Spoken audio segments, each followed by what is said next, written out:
মদিনার বাজার দিয়ে নবীজি যাচ্ছেন, নবীজির একটা ওট পছন্দ হয়েছে। তো নবী ওটের মালিকের কাছে গিয়ে জিজ্ঞেস করলেন, ভাইয়া এই ওটটার দাম কত?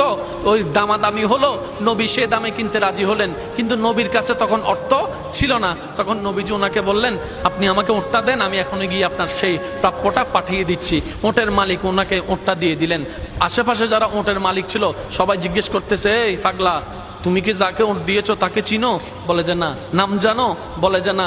পরিচয় জানো? বলে যে না। ঠিকানা জানো?